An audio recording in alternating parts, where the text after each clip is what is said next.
Right, no, we're gonna be serious about this. Because he's been murdered, damn it. Look at his solemn, pale face. He's been murdered.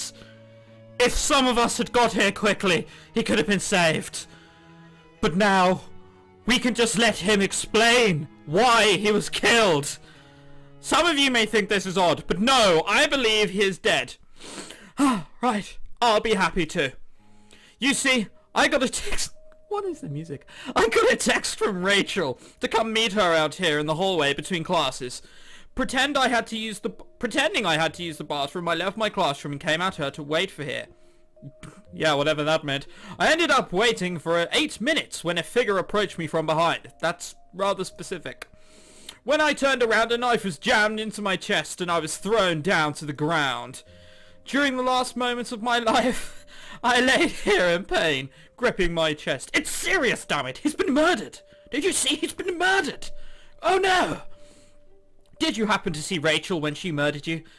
It all happened so fast that I didn't get a good look, but thinking of our current relationship, she is high on the suspects list. I see. Does anyone know where Rachel is? What? Who looks like that? Right, a female student with her hands tied behind her back was led here by two men. Tied behind her back? Oh, come on! It's not tied behind her back! She's doing the peace sign like a hippie. She's even got ripped jeans. And why is part of her right leg missing? Like it just cuts off. Ah, right. She's right here. Student police. It wasn't me, I swear. I would never have killed him. But I heard you were harassing Josh the past couple of days. I was sick the past couple of days and haven't talked to anyone. How did you get here? I see. Do you have any proof that you've been sick the last couple of days and haven't talked to anyone? I have a doctor's note in my pocket.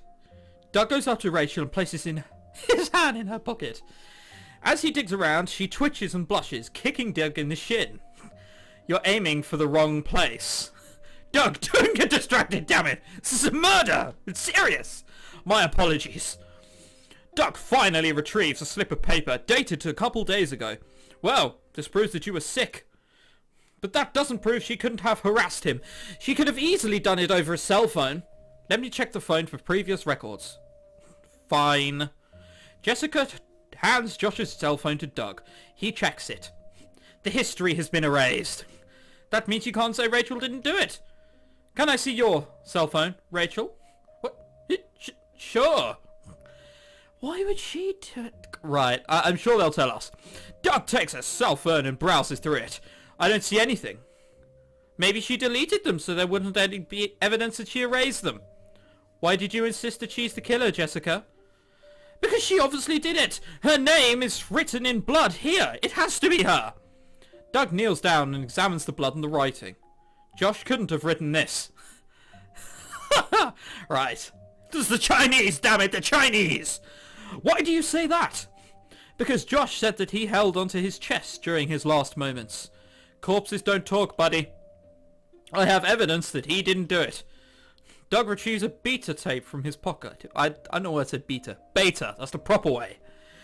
This is the security tape containing the last moments of Josh's life. Why didn't he just reveal that before? We wouldn't have had to have gone through this. Right. How did you get that? We handed it to him. Does anyone have a TV where we can view this? The AV room. There's a lot of students in this school. Damn.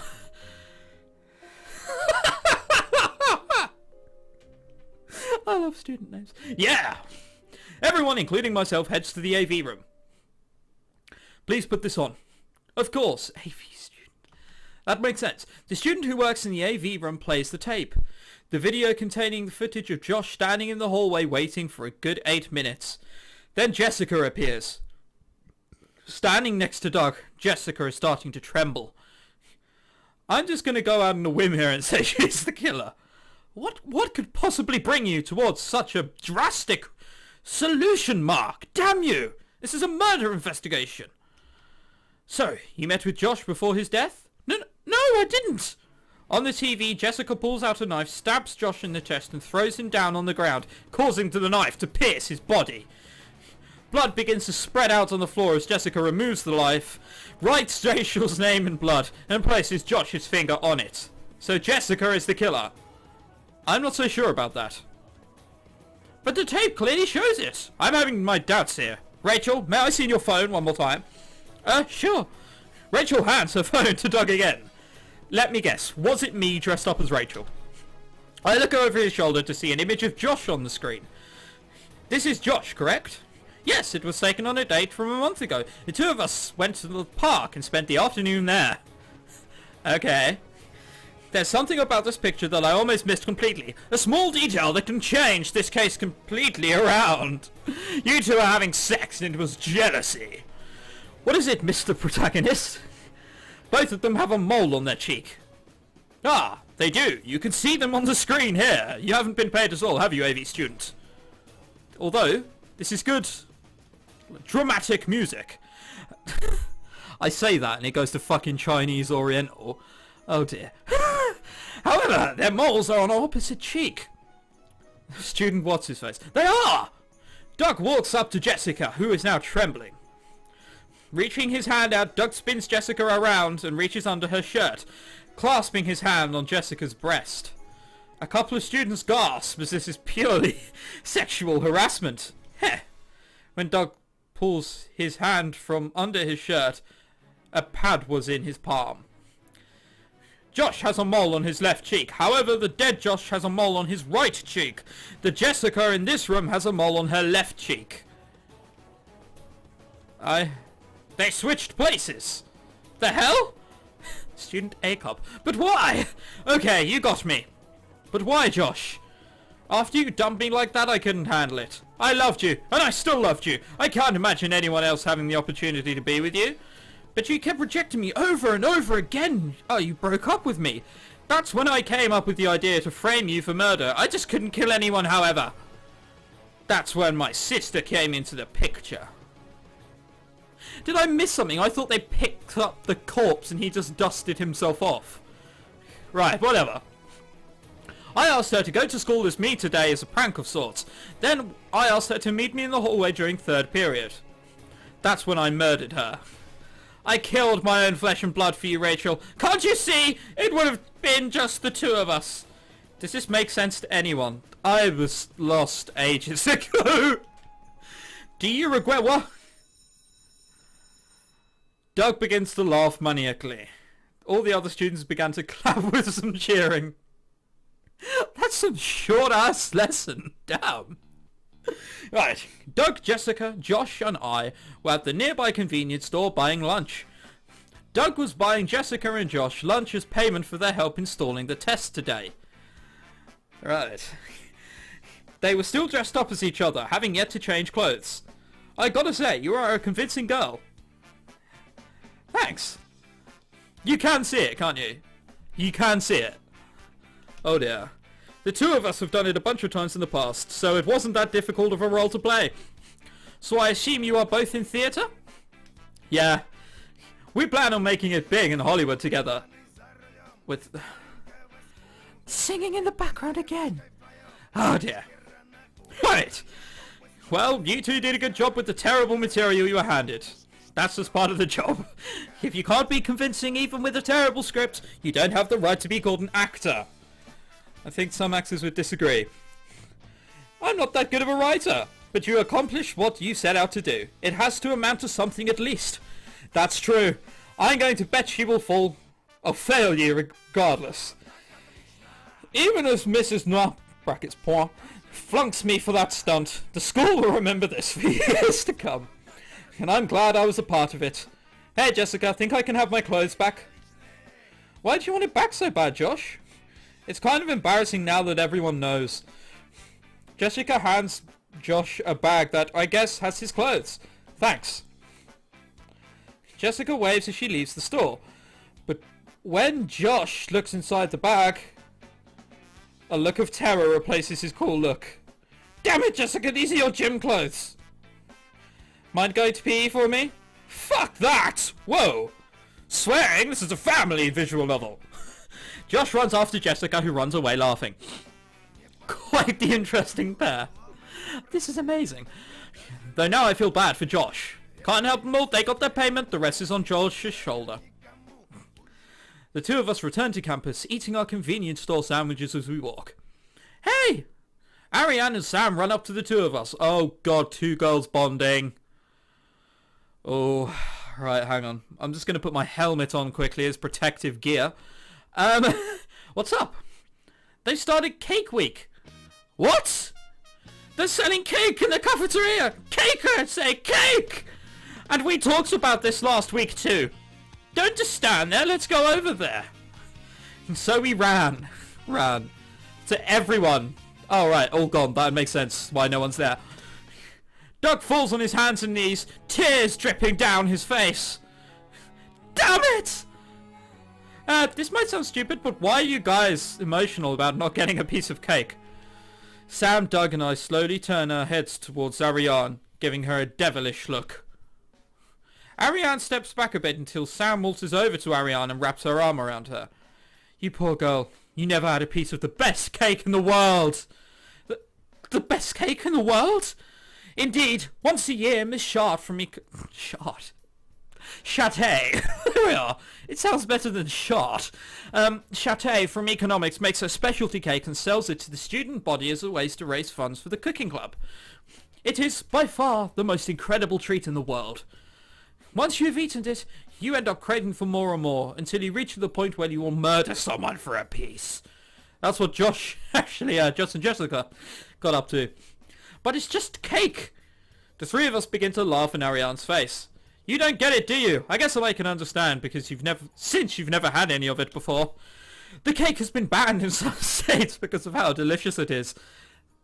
Think that may be a lie, but sure. Plus, you can only eat one piece without having your brain melt from the ecstasy you receive from its sweetness. Once you have a bite, your life completely changes. Ducks swim around you. Because there's water all around you. Forever. It just sounds like she's put a load of marijuana in these cakes. Angel cakes. It can't be that good. No, look at the trash cans. One of the trash cans was filled to the brim with plates used to hold the holy cake. The holy cake. What about it? Notice something weird about the plates? Ariane expects them they're all licked clean. Not really. There isn't a single speck of cake left. It's as if it was just taken out of the package and thrown directly into the trash. Nobody dares to leave a crumb as it will be the biggest mistake of their life. I see. Well, no I don't, actually. Personally, I don't care for cake that much. She is stupid, isn't she? We should all just beat her. All three of us let out a huge gasp. What kind of a human being are you? Blasphemy! I like cookies more. Cookies are pretty good too, but I'm telling you, Ariane, you need to try that cake once you get the chance. Fine, I'll buy a piece tomorrow. That is, if we get a chance. The four of us look at the empty table that once held the delicious cake. Despair fills our souls as we look at its bareness, apart from Ariane, who's grinning like something out of broken sword. Tomorrow, I guess? Listen, men, tomorrow we shall get a piece of that cake even if it kills us. We shall battle through trenches. I! Damn fucking straight we will. Tuesday, which I assume is the next day. It's almost time. I take a quick glance at my watch and nod. Indeed. It's like a secret fucking operation, but sure. Do we have a plan today? Not sure. I was thinking we should meet up with Doug and Ariane before heading to the cafeteria. Cafeteria? No, I'm speaking Spanish. No. Cafeteria. Damn you. You think we'll have enough time to get a slice? I don't know. However, if we don't have those two, our party will be incomplete. Yeah. I'm going to text Doug and Ariane to meet us in the courtyard outside the cafeteria. Oh, bugger, I said it again! That's my Spanish taking over. Cafeteria. There, I got it again. Flipping my phone up. I write a simple text message when I realise a devastating problem with my plan. Why do you look all pale all of a sudden? I don't have Ariane's cell phone number. Mobile. Sam slams her head on the desk in desperation. You mean we have to go find her? Either that or ditch her. We can't buy a second piece to give her, and I'd feel bad if we had some and she didn't. We could share some with her? We start laughing uncontrollably. Like hell either of us would share a single atom. Yeah. ... We're incredibly selfish. That we are. That we are. The bell rings out all across campus, signaling the start of lunch. Let's go! Right. Quickly, we dash down the hallway, cutting through the blockade of students before us. Alright, Doug should be here in a second, then we can go searching for Ariane. Right. Also debating Doug stitches. Minutes pass with no sign of Doug. Where the hell is he? I'll call him. Pulling my phone out, I call Doug. Slowly ringing without any music. He's already stuffing his face with cake, I swear. The wireless customer you are calling is not available. Please try again later. His phone's not on! Fucking Doug! New plan, we're searching the campus! Ah! We're not going to find any cake, damn it! We enter the maze of hallways, running down every corridor we see in hopes of finding Doug and Ariane. Doug's already taken her, I swear. See them? Not yet. Mark! We managed to find Doug. Turn your phone on sometime. We tried to get hold of you earlier. My phone died. Charge it next time. We know how to ferry on and pray there's still cake. No, it's not anywhere. It's not anywhere. She's already gone and got some. Ariane! Ariane! Hey! Ariane comes running up to us. How's it going? We've been looking all over the place for you. Yeah, so we could all... Clasped in Ariane's hands is a plate with a certain treat on it. Do what? Bitch. You got a piece? Yeah, after you guys told me I had to try some, I went straight to the cafeteria to get a slice. Honestly, I don't see what all the hype is. It's still pretty good, though. The three of us fall onto our hands and knees. Is there still any left? I exclaim. Sold out. Why, God? Why? No, I will murder my child for a piece of cake. I'm ad-libbing here slightly, so you'll just have to put up with that. Doug held his hands up to the heavens. It's all I ask for. Why forsake me, God? Why? Calm down. You guys can try again tomorrow. Tomorrow. Tomorrow. There's always tomorrow. I get up on my knees and place my hands on their shoulders. Tonight, we plan for tomorrow's attack. Is everyone present? Wow. We're in my room, but none of that sci-fi music, which I'm slightly disappointed about. I.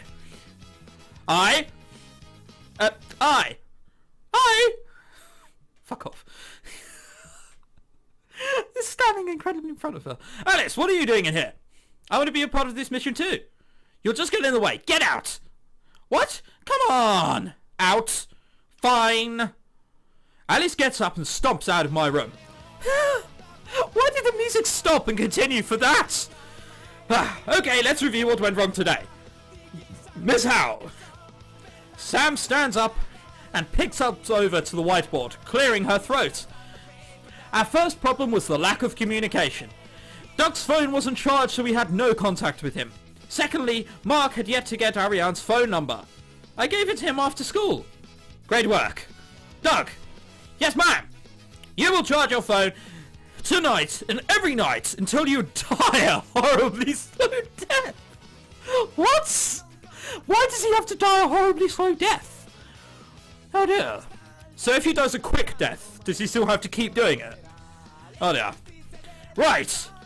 Wait, what? Now, onto the new means of attack. I suggest we figure out a meeting place so we can all go straight to the cafeteria. Cafeteria, I said it right. I paused. Once grouped together. Can't we just meet in the cafeteria? Negative. Meeting in the cafeteria is just calling for disaster to strike. Once the crowd of students arrive, the chance of meeting your friend is 4.5%. Source Student Body Handbook. I am sure that he's actually a person, it's not a book. Oh. Shall we try the courtyard again? I agree. How about the largest tree? Alright, any objections? No, sir! Not really. It's decided then. The four of us will meet at the largest tree as lunch starts. Doug and I are in the same class, so we will be going together. Doug gives a thumbs up. Nobody will get in our way of our mission tomorrow. Yet I somehow bet that somehow something will intervene.